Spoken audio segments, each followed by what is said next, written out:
Well, good afternoon, everyone, and welcome. My name is Monica Wedlock-Kilpatrick, and I serve as the Director of Connect Ministries for the National Benevolent Association of the Christian Church Disciples of Christ. As we get started, I would like to inform you that this webinar is being recorded and will be available for future viewing on the NBA website at nbacares.org. Today's topic is Succession Planning and Executive Transitions 101. We know that times of leadership transition are complex moments for our health and social service entities.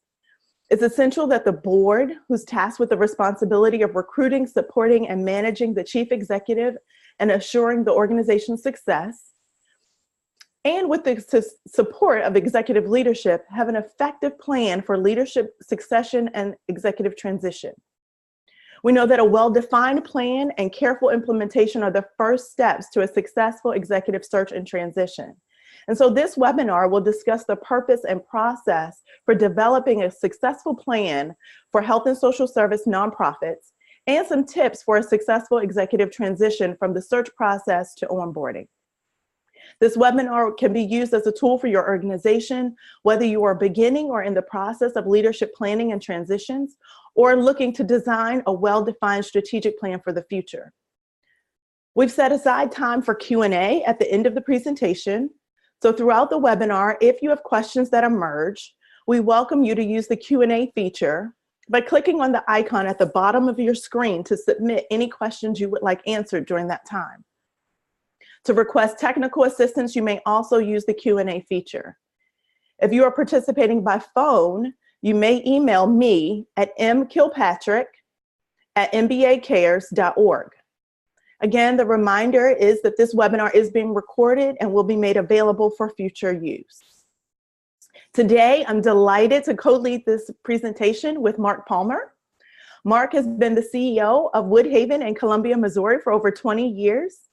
Woodhaven serves individuals with developmental disabilities and their families, and is a long-standing NBA Connect partner, health and social service partner. So welcome, Mark. I'm so excited to see you and to work with you today. And I'll allow Mark to tell a little bit more about his organization as he feels led.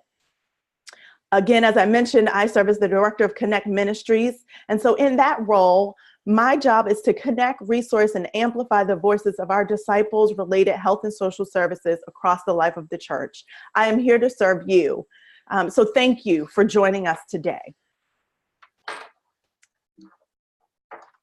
So let's get started. Many times when the leaders of an organization are approached about succession planning and the reality of executive transitions, it probably feels much like this cartoon, which reads at the bottom, "At a 2-hour executive session, they mentioned something about me getting hit by a bus. Is this about succession planning, or should I be paranoid?" So whether you are in a executive leadership at your organization, or you're a board member responsible for the recruitment, supporting, and managing an executive leader, we know that this conversation and the work needed to plan well for the unknown is always anxiety-producing and can be complex. We want you to know that this is normal. So we invite you to take a deep breath and trust that if you plan well ahead of time, your chances of managing the stress and being successful are maximized. Mark and I do not promise to have all the answers for your ministry or organization today, but our goal is to provide you with a roadmap and some practical tools and insight, and to be resources to you as you plan for this type of organizational change. And just to be sure that we're all working from the same understanding, let's review some working definitions to distinguish executive transitions from succession planning. We know that those two pieces are related, but they are not the same thing. Executive transitions are intermittent events that are time-driven. So that's key. They're intermittent and they're time-driven. They often begin with a precipitating event, such as the chief executive announcing his or her intentions to leave, or an abrupt removal of an executive, for example. And then they wind down once a new executive has assumed the role and is oriented to the board and the organization. On the other hand, succession planning is the ongoing, continuous process that boards undertake to strengthen the foundation of the executive position. Succession planning creates the conditions for the incumbent chief executive to succeed. It clarifies the organization's current and future strategy and provides a sound infrastructure to prepare the organization whenever the search for the next chief executive begins. What we hope you hear in these definitions is that the succession planning process sets the framework and the roadmap for an executive transition, whether the transition is expected, such as a retirement, or is the result of unanticipated events. Mark will take the time today to lead us around the succession planning portion of this conversation. He'll talk about the what and the why of a succession plan, who should be involved, creating a plan for your organization, review and updating, and then share a sample of succession plan. I think you're going to share Woodhaven's plan with us, Mark. And then I'll come back and lead us around the executive transition process and do some highlighting around that. The context for it, we'll talk about 5 classic leadership transition types, the difference between an acting, interim, or transitional CEO. We'll do a little bit on transition timeline and communication. So at this time, I want to turn it over to Mark to talk about succession planning. Thank you, Monica. Very nice job.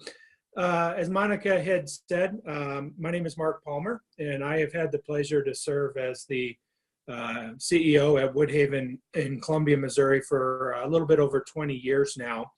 Woodhaven provides community-based and residential services to adults with developmental disabilities. And we serve folks for a lifetime. So it's not unusual for our organization to provide services for individuals and their families for 20, 30, 40, and in some cases even 50 years. So very much a long-term mission and ministry that we do serve. I've always been in the field of serving people with disabilities, and it is my passion and my ministry. When Monica and I began talking about this about a year ago, it really kind of helped me get my own house in order. So I do appreciate that. Succession planning and executive transition is a lot like your own personal life, you know, when you should have your will in place and you should have your family should know what your plans are. It's just as well from a corporate standpoint, because we are businesses. Nonprofits need to be planning for the future. Leaders will leave the organization. Sometimes it can be a very short tenure, or in my case, it can be a very long tenure, but we want to make sure that organizations are well-founded and everybody's on the same page, because whenever there is a transition at the senior level, there's a great deal of anxiety from everybody. And this really does kind of help everybody know what the game plan is. Monica had done a good job of kind of outlining what the workshop's outline is going to be. I'm going to spend about a few minutes on each of those 5 different areas, and then open up Woodhaven succession plan and just kind of briefly go over that. I think one thing to keep in mind that succession plan and the map to that is just like that. It's just a roadmap. I think of the idea of, I live in Columbia, Missouri. We go to Des Moines a lot of different times. Well, there's 6 different ways to get there, and they're all a different way. And so succession planning can really be designed to meet your organization and what the needs are, whether you're small, medium, or large. So a little bit about the what and why of succession planning. Excuse me. I did my cell phones, I didn't do my office phone.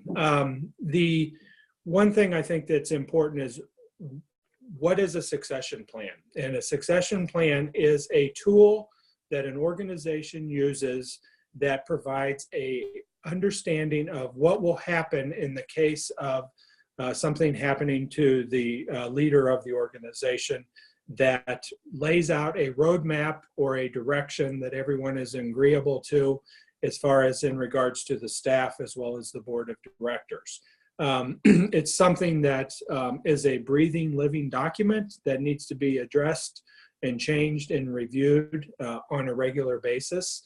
And it is a tool for the organization, especially between the CEO and the board, to make sure everybody's on the same page. Because while the CEO may be consistent in the position, the board may be rotating off every 3 years. And so you have continuously new board members coming on. So it's very important to that. Why you do this? It is our responsibility to make sure that the organization is well protected at the leadership role, well protected from a risk management standpoint. And it's always just good planning. Worst case scenarios do happen.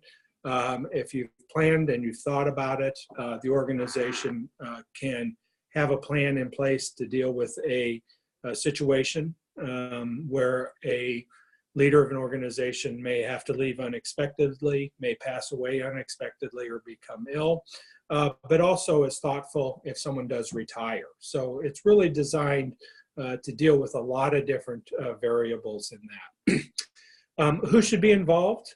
Really, it's a group effort. The reality is probably the executive director is going to take a leadership role in managing the process. They shouldn't develop the process, but they should help manage it. I think the folks that should be involved are clearly the board of directors in some capacity. Most likely that's going to be either the executive committee of the board or a task committee of the board that is assigned by the board president or the executive committee. That board will then probably take a look at the makeup of that committee, and then potentially could bring on outside help in specific areas. The CEO, executive director, clearly needs to be involved, feeding input and data into the plan. And I do recommend that the human resources department, if you're a large enough organization that you have a human resources department, you're going to need to know things about how your organization recruits staff locally and regionally, as well as what different state laws are in regards to providing the search process. So they need to be involved in that if at all possible. And so it really should be a team effort. This process can take up to 6 to 8 months, depending upon how things go and how things transition in the development of that. Creating and organizing the plan. Monica, if you could, if it's possible, if you could just kind of bring up the table of contents on Woodhaven's strategic plan, I think kind of gives a good idea of how a roadmap can be developed in order to begin the process. And as I had mentioned, there you go, great, thank you. It is a document that can be utilized by everybody. I think one of the things that's very important as you begin the plan is that you always evaluate the mission, vision, and values of the organization to make sure that they are still accurate, because that will be very important in the executive transition part that Monica is talking about. The organization needs to go. Succession plans, and you're more than welcome to utilize this plan, and as Monica said, it will be available to you. I'm not going to get into the specifics, but when you want to get into the specifics, you will have that available. The succession plans are just basically those sorts of things of what to do with multiple types of CEO leaving. Clearly we think about the individual that's retiring. It's well thought out. There may be 6 to 12 months advance notice. Those things do occur. But you also have to prepare for what happens if the CEO has a short-term illness. What happens if they get hit by the proverbial bus and pass away, or what happens if they do pass away unexpectedly in some capacity. And so you have those succession plans. Those short-term succession plans are who's going to rise to the top to take over that responsibility. Is it going to be the director of the programs or chief operating officer, financial person? And so everybody understand who's going to be in charge. Is someone from the board going to take over? And those things are very important in regards to that. I think it's also very important that you kind of have a checklist for the board of directors. These are things that show internally how the organization is run. You know, where are all the bank accounts? Where are all the insurances? Who are the insurances with? Who does the annual audit? Those day-to-day operations that a board that is providing a policy-driven board, they're not getting into that day-to-day operation. They need to know where that information is at and who to contact. You know, who are the bankers? Who are the audit firms? Those things are very, very important. Also, the contact information. Who do they need to call? Does the board need to call the main funding source? Do they need to call the regional office of the church to let them know that there's going to be a change? You want to have that information easily accessible to the board. And then I always think it's good to have a search committee description. You know, this is so when it does happen and the board president asks, who's going to be on the search committee and who's going to be part of that process, that those goals and objectives are already laid out, they're well thought out, and people can adjust them accordingly to what is needed. The communication plan is, I think, probably one of the most important plans or most important part of the plan because as the leader of an organization, you are the face of that organization and everybody wants to know what direction the organization is going to be going. So you not only have the board members, you not only have the staff, you have the people that you serve, you have the donors that are supporting your organization through, you know, time, talent, and treasure. You have family members of those that you're serving.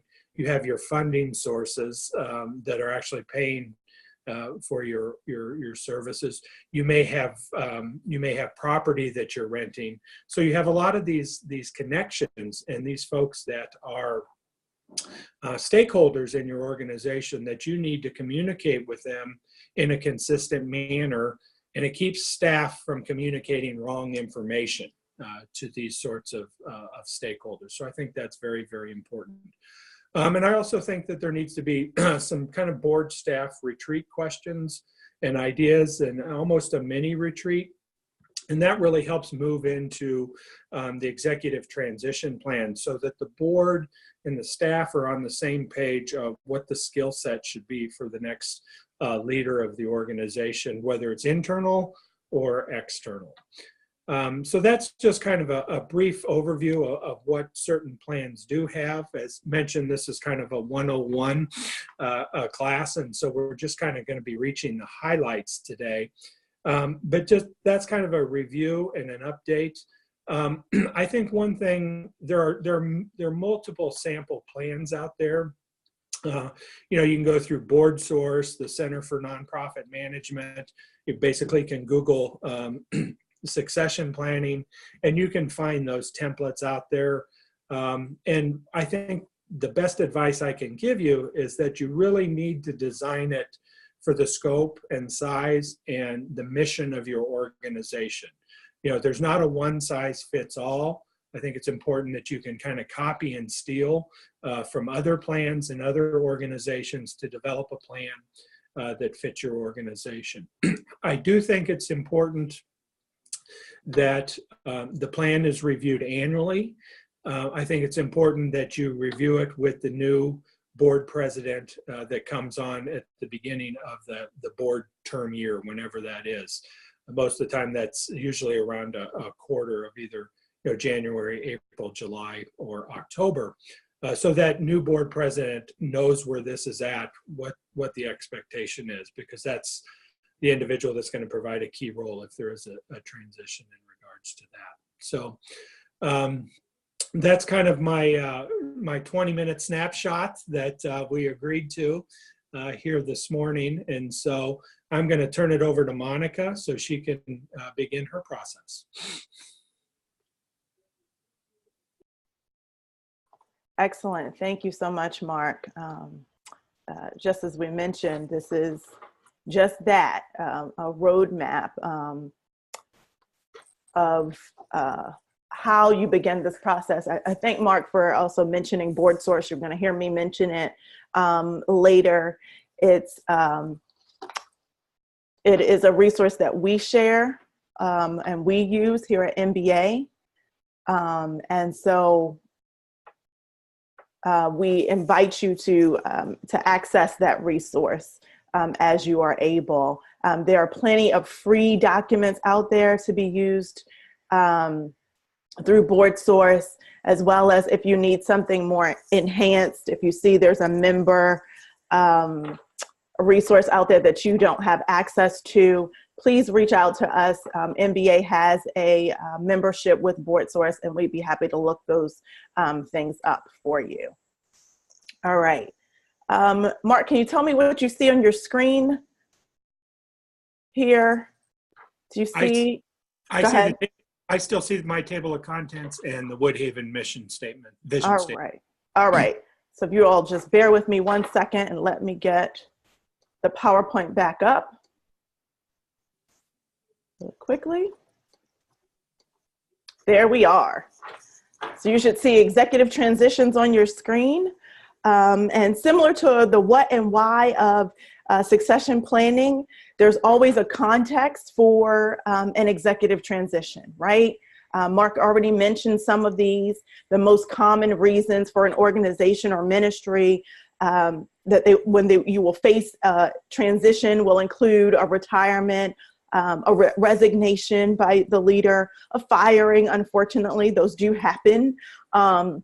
When an interim may, their time may be coming to a close, and so that's another point of a transition in the life of leadership in your organization, or the emergencies that Mark listed: illness, death, organizational crisis. Many of us could probably think of so many other ways in which leaders transition in the life of our organizations.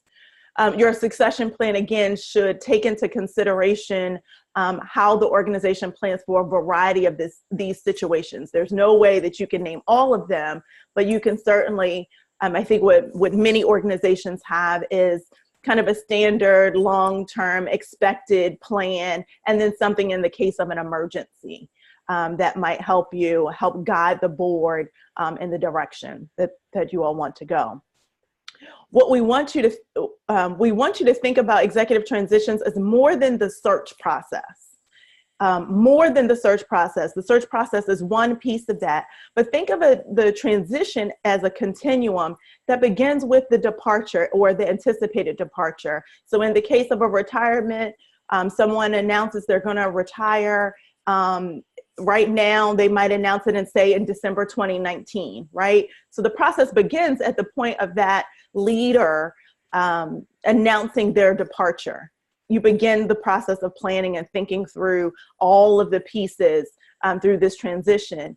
And it's completed once the new leader has been successfully onboarded. Notice I didn't say hired, but the new leader has been successfully onboarded, welcomed, gotten into their work, learning more about the organization, establishing relationships with the staff, the clients, the donors, that kind of thing. So once they've been successfully onboarded.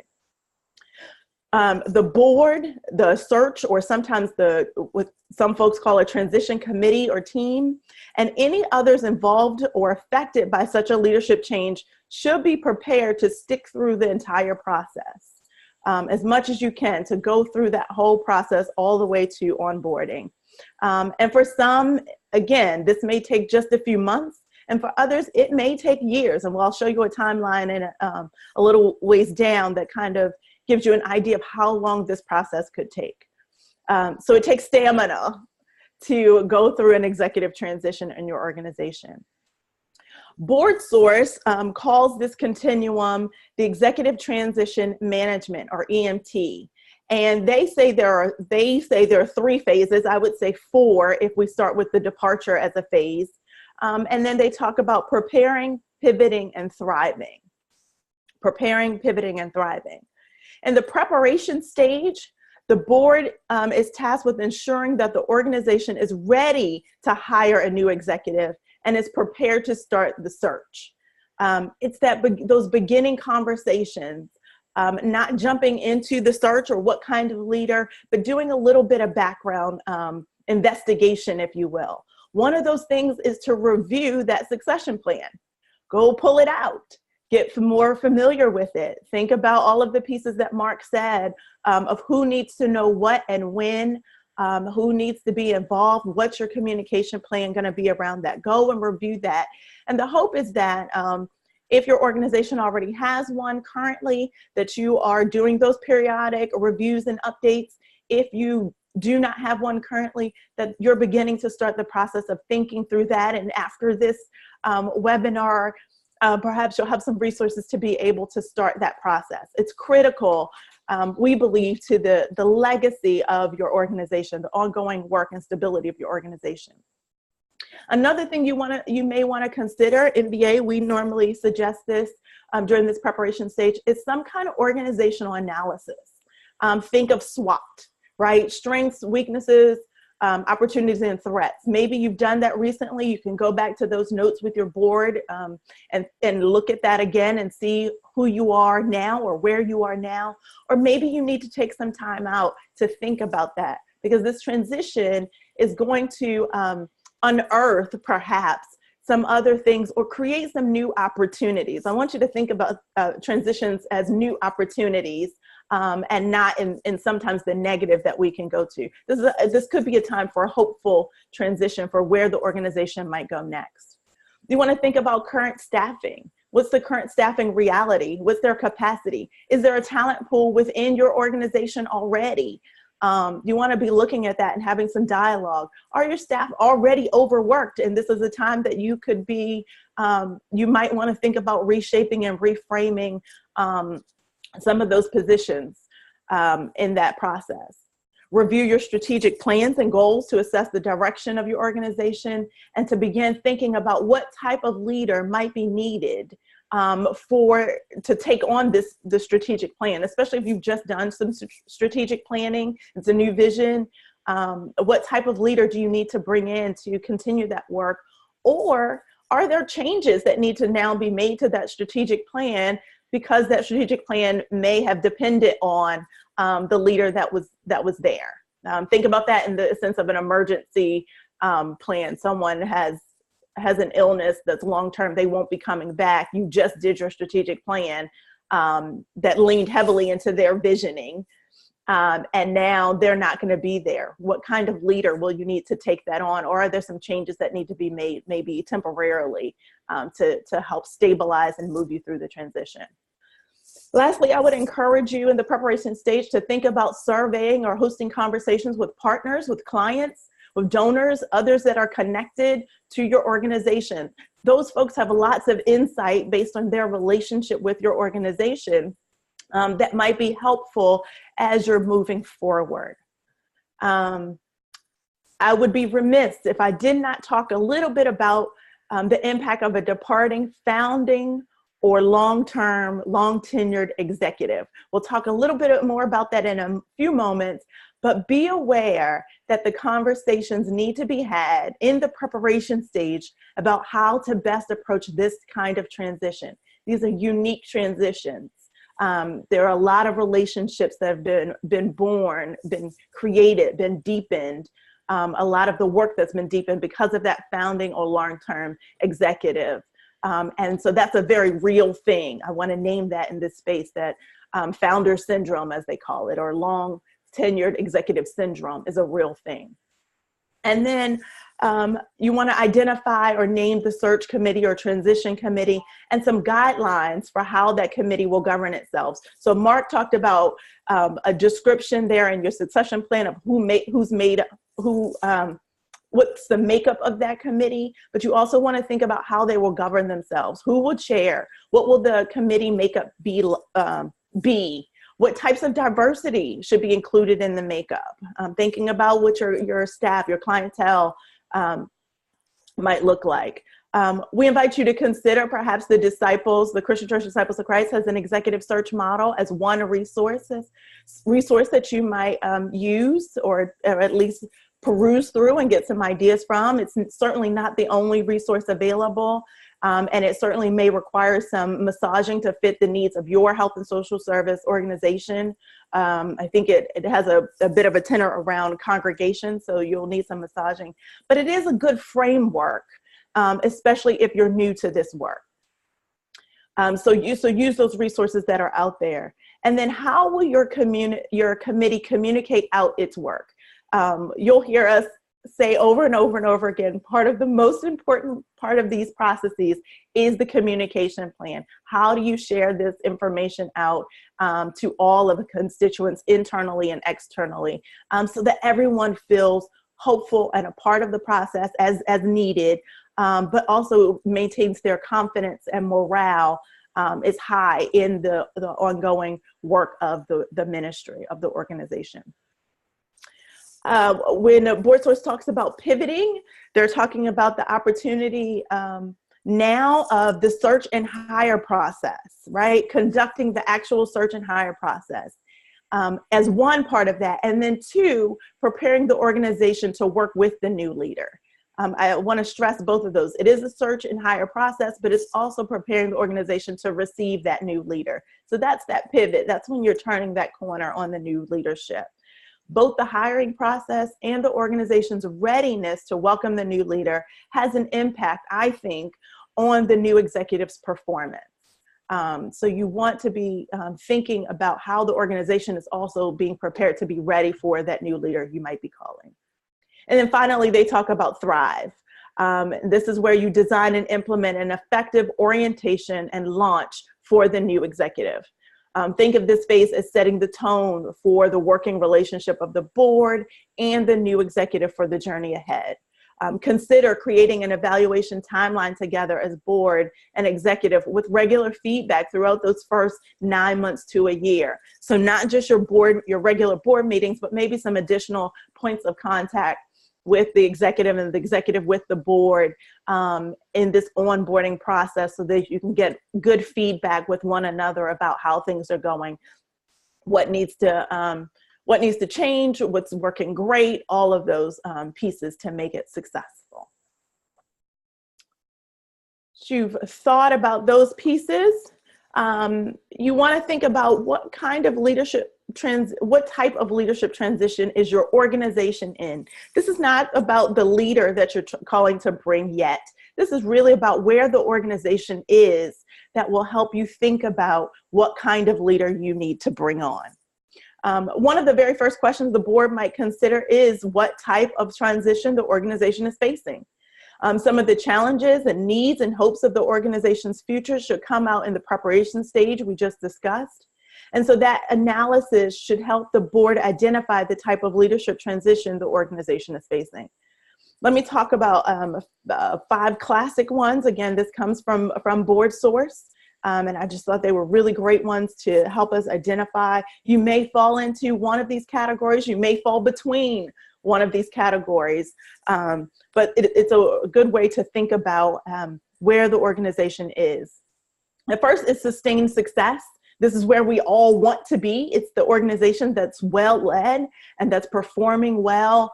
This is a stable, healthy organization. In this case, there is still a challenge for the board, that the board in this process must resist the temptation to find someone that's just like the departing executive, right? So you don't want to go into a search process and have your search committee set on bringing the exact same leader that is departing. So you want to resist that temptation. Just because everything is going well doesn't mean the next person will continue that path in that way if you just bring on someone that's just like the departing executive. And that the board should look carefully at the executive's responsibilities and workload. As we all know, this happens with founding, long tenured executives, that as the longer they're there, the more responsibilities they end up taking on that may or may not have been a part of the initial job description. They deepen relationships, they go above and beyond. We're talking about type A, passionate, highly entrepreneurial people. And so they've taken on some tasks that actually may or may not be the work of the next executive. And so you want to take an eye at that. You want to have those conversations with the current executive, if you can, about what are those pieces and who else maybe could take those on, or is it realistic to ask another executive to take on that work? Okay. The next is underperforming organization. This is the organization in need of a change in strategy. If you think about the life cycle of an organization, there is a mountaintop moment of the organization, and then there's that space where organization may be facing decline. It hasn't declined yet, but maybe on that way. And so that's an underperforming organization. Maybe your programs were great, and now they're not as great as they used to be. Some changes happen. And this is where you have an opportunity to revision. You also want to think about funders, board members, key staff, who they may sense the change in the direction of your organization. They may already feel it, or they may have already gave some suggestions about some things that you may or may not have taken into consideration. This is a really good time to listen to those folks and what they see, feel, experience. The challenge for a board of an underperforming organization is that they need to clearly identify the issues facing the organization and work to address them during the transition time. To do your best not to bring in a new executive with those old problems, and you've not done any work to try and address, to name, much less even address or have a strategy for addressing those problems. You want to be working towards that and try and make the organization move as forward as you can, or at least stabilize as much as you can as you're bringing on a new executive. And again, this is an opportunity to restructure the executive's job to fit those identified needs for the organization to move forward. Third type is turnaround, an organization that's in turnaround. This is one that may be on the brink of failure, I hate to say. The context or environment of work has changed, so the programming no longer meets the current needs. This is also maybe the case of where there's been some mismanagement or scandal or other circumstances that have created a loss of confidence and morale. You want to be able to name that and be honest about it in these transitional moments. And then you want to take the time to figure out how to stabilize the organization. This is where you want to strongly consider interim leadership. You want to work on improving staff morale. You want to avoid the tendency to find a new leader. In this case, that's the mirror opposite of the leader that's departing. That's what we call a pendulum shift, right? So this leader was not a great fit, did this, that, and the other, and that was not a benefit to the organization. We need to turn around, so we go completely in the opposite direction. That may or may not work for your organization. So it's just an opportunity to be honest in the organization's actions, to communicate that out well, and to really address those issues head on. Fourth is a first hire. So I know on this call, there are probably some folks that are leaders of startup organizations, and or they may be organizations that are just volunteer led in terms of leadership right now, and maybe moving toward hired executive, right? So these startups, or moving toward your first hired executive. Again, this is similar to some of the things I've said previously about clarifying the executive's job, making the job doable as you're bringing on a new leader. We all know that there are high demands for a new organization. So in these cases, excuse me, you may want to consider candidates that already have startup experience.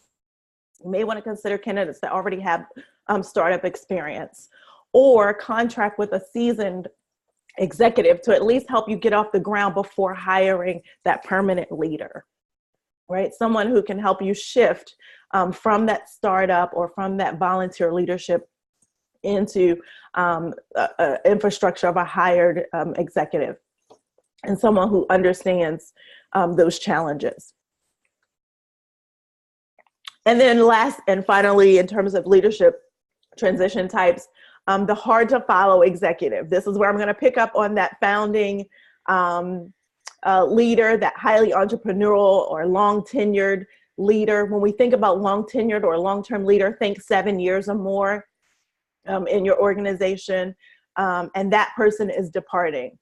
The departure of this leader signifies a major change for the entire organization, because the organization has been highly dependent on this particular leader's thinking and personality. So the board wants to ensure that the organization is stable, assess the situation carefully, identify any vulnerabilities, sort out and reassign responsibilities as needed. We talked about that. These kinds of leaders have taken on more than probably they signed up for in the beginning, or they were called to do in the beginning.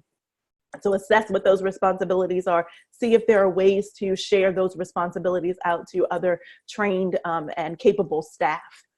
And then take this opportunity to bring fresh eyes and insight to the role of the board and the executive. This is an opportunity to think out of the box or beyond the business as usual norm that you've been operating in. Think of visioning at this time. What's the new chapter for this organization? So don't be afraid to have those visioning imagination conversations. Okay. So here's where we get into the executive search. We have all of this data, we have all of this information, we know what kind of organization, where the status or the transition type that our organization is in. Now we need to determine who are we hiring and for how long.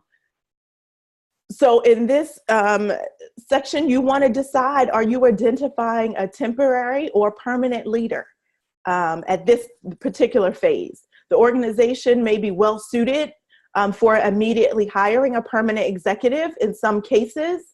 And in those cases, I would still encourage the board to be attentive to the natural changes or challenges that come as a result of a transition. So yeah, you may be that well-led, that sustained success kind of organization. You're ready to just bring in another new permanent leader, but know that there's still some transition challenges to transition that just naturally occur, and be attentive to those and help the organization at all levels to move forward in this chapter as smoothly as possible.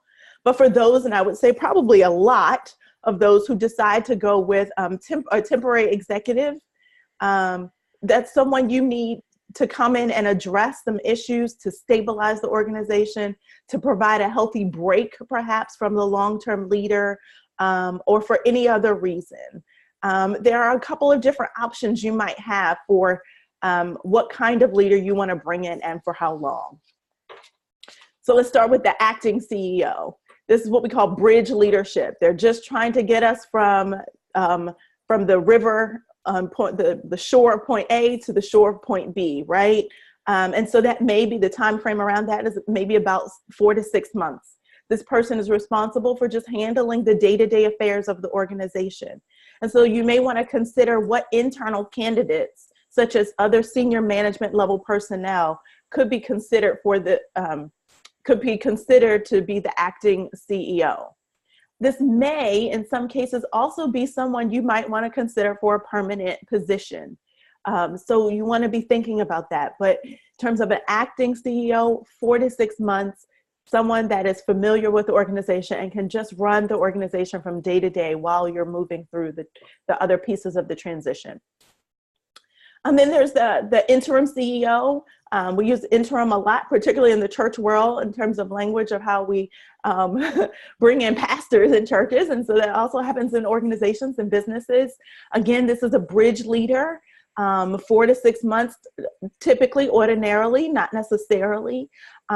This person works with the day-to-day affairs in the same way the acting organization does. The acting CEO does, but they have an additional responsibility of helping prepare the organization to work with the incoming permanent CEO. So they may be addressing some of those challenges that you've identified before. They're helping to build a platform for the success of the permanent successor. In these cases, you want to consider perhaps someone who's a seasoned executive from outside of the organization. You might want to consider former CEOs who have retired or have consulting experience. And typically, but not always, the interim should not be a candidate for the permanent position.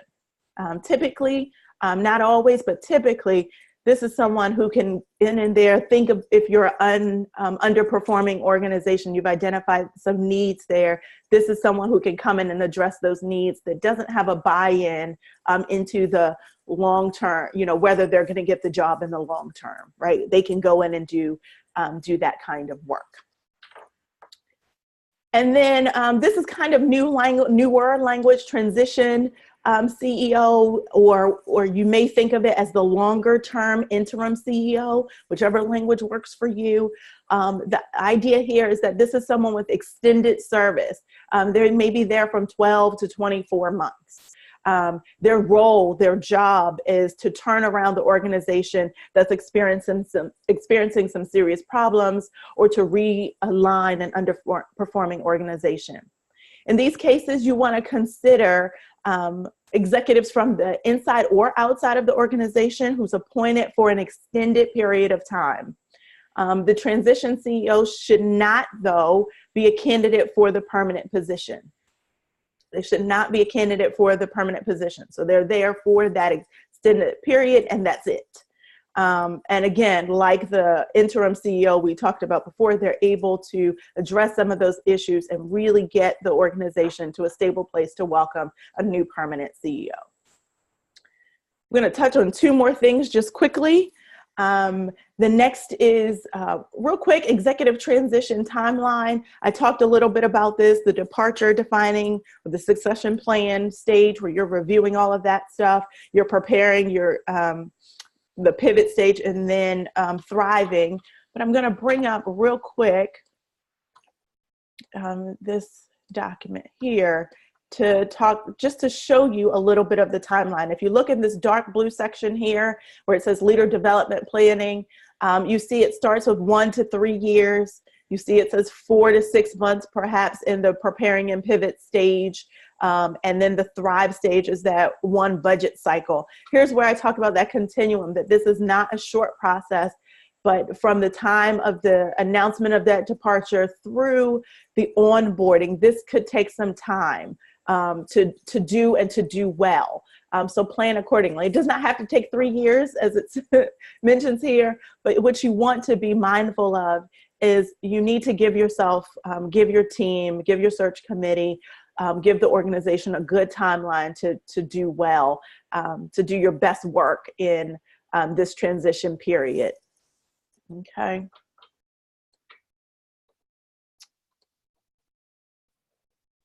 Back to my PowerPoint.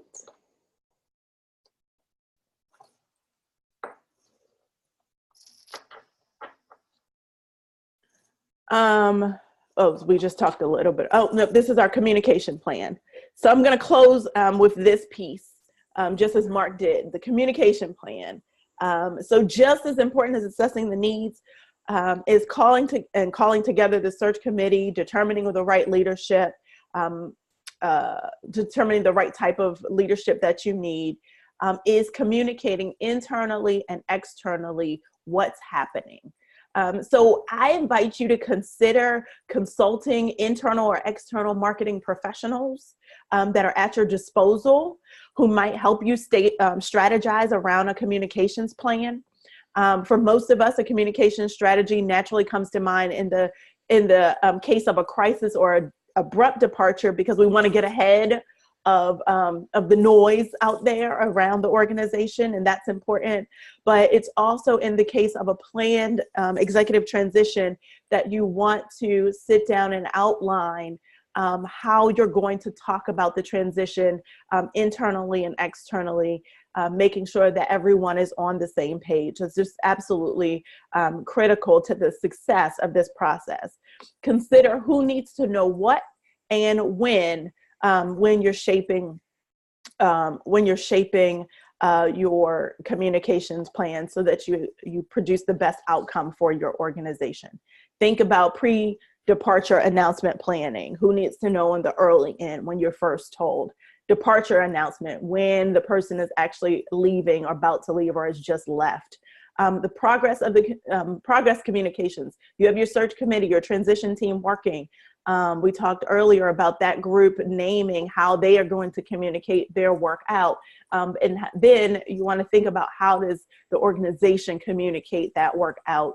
That doesn't mean every jot and tittle of what's happening among the search committee. That's not what you want to do.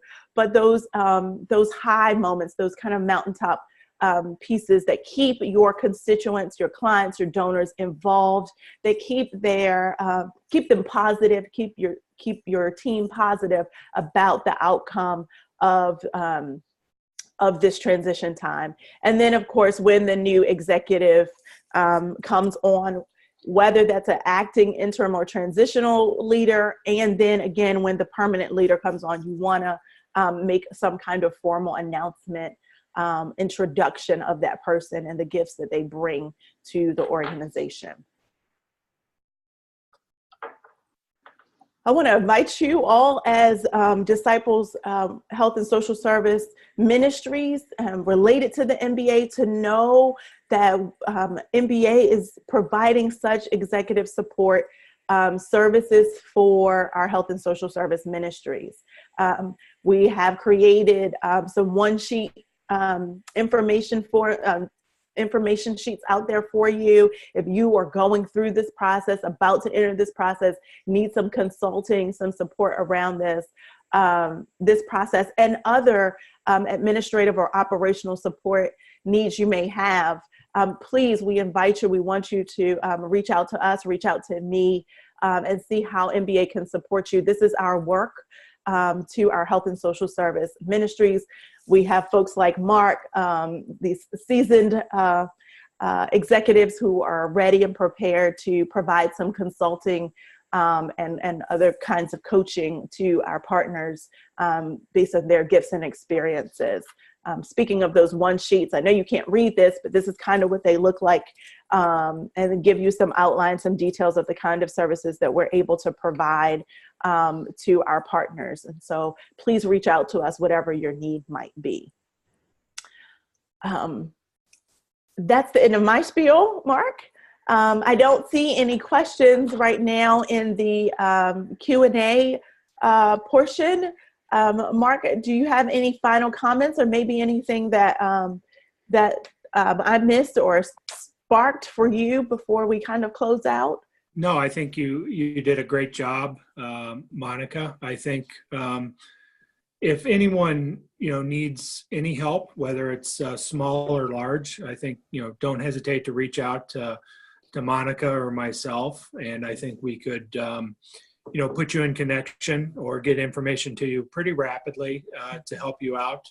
Because that's really, I think, what this was really designed to do, was to get organizations either started in the process or enhancing what they're already doing. And we would be more than happy to help coach you in that arena if needed. So awesome. Well, I want to thank you, Mark, for joining me here today. I want to thank all of you who have participated. This really ends our webinar today. We hope that this information is helpful. Any of these pieces that we discussed today can go so much deeper. And so if there are points that have been shared that you want to know a little bit more about, you need some more information, we'd be happy to share that. I just saw something. Yes, so I just saw a question, will you get copies of the PowerPoint? Absolutely. So once, as we mentioned, this is being recorded, and once the recording is up online, we always put the recording up online and a separate link to the PowerPoint for your access. So we will have that and many of the other pieces of information that we shared out. The questions are now coming in. This is great. What would be the overlap in time between the new executive and the outgoing executive? Mark, do you have any thoughts or suggestions? I have a thought. Yeah, that's a tough question. And I think a lot of it really boils down to how well the organization is currently operating. I mean, are things on par? Are programs going well? Are financial resources going well? And there's not any issues in regards to that. What's the skill set of the new director coming into the organization? I think, quite frankly, I think there's two schools of thought. I think people have a tendency to want it to be more longer term than it should be. I think it gets very confusing if you have two transitional, or if you have two leaders of an organization for a long period of time. I would think 90 days or less would be optimal. And that at the end of that first 45 days, I think the director should be transitioning out of the organization, and they probably should be meeting off-site with the new director, because there's, as they say, 80% of communication is nonverbal. And if that CEO is still in the organizational structure, it's going to be very difficult for staff to begin to transition. So I think probably the sooner the better. I would not recommend going beyond 90 days.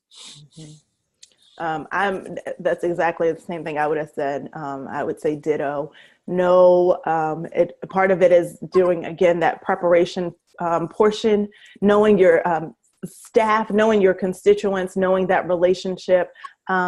This is an emotional, this is an emotional process for everybody. And so you want to make the break as smooth and as beneficial for everybody. Not everybody's going to always be happy. I think we all know that. But it can be confusing for staff, I think, and when there are two leaders still there and who they go to, especially if you have staff that are in deep relationship with the departing leader. So you just want to take that into consideration. Maybe that's some of the conversation you have, especially if you're on a longer term opportunity in terms of when you announce your retirement or resignation or whatever, however your leave might be. If you have a longer term opportunity to plan with the board, you may want to name some of those dynamics if that's helpful, to think about what's the best fit for that organization. I don't think there's a magic number or a magic set of days that there should be overlap. But again, some healthy overlap to really help that new leader get on board, but also to trust that the leader that's been hired has the gifts and skills to move the organization forward. Excuse me, we'll take a drink real quick, and then I have one more question that came in. The question says, should the founder be asked to just walk away and not be involved in the search to find a new director? Would this be easier for all? I think there's different schools of thought. Obviously, it is the board of directors' responsibility to hire the new CEO. I don't think whether it's the founding director or a long-term executive director, whatever the case may be, I think that they need to distance themselves from that process because it is the board of directors' responsibility. That's my opinion. Absolutely. I think the other piece of that is when the new executive is on board, create the space for that new executive to reach out to the previous, not the previous reaching in, if that makes sense. So that they are allowed some space to let their leadership style flourish, but they know that they have a phone, a phone number they can call, or email that they can send to get maybe some background information that they might need in a particular situation. But I think it's best also to allow that new executive to do the reaching out that they need. And I know that's really hard for particularly, I think, founding or startup organizations. This was that person's vision in many ways. I know they brought a team, a board, and other folks around them to help develop and live into that vision. But that idea was birthed potentially in them. And so that's really hard to walk away. But there's for the sake of the longer term legacy of the organization, you always want to think of it in that way, the long-term legacy of the organization, what might be best. Okay. Thank you, David. No question, just a note of appreciation from the folks out there and the information around founders syndrome. So again, know that this is not our last conversation. Mark and I and so many others are available. We have a very capable staff at NBA and wonderful partners like Mark and others who um, who are willing and ready to share their expertise, knowledge, or find the resources that you might need to walk alongside you in this and so many other things that you might be facing. So again, we are right at 2:01 Eastern time. And we don't want to hold you long. So I want to thank you all for your time. I invite you to contact us as you're seeking resources. Today's webinar was recorded. It'll be up in a short time as our marketing folks get a chance to do a little editing and get all of the pieces up on our website as a resource page. If you need anything, if you have more questions, please feel free to connect with MBA Connect Ministries, which is me, at mkilpatrick@mbacares.org, or visit the website at mbacares.org. Like us on MBA, like MBA on Facebook, follow us on Twitter, visit our webpage, all of that good stuff. Visit Woodhaven, get more familiar with the great work that they're doing to support, and so many others of you that are supporting all of God's children out there in the world. Take care. And we probably won't see you before this holiday season. So Merry Christmas, Happy Holidays. Have rest and renewal during this time. Many blessings. Merry Christmas, everyone.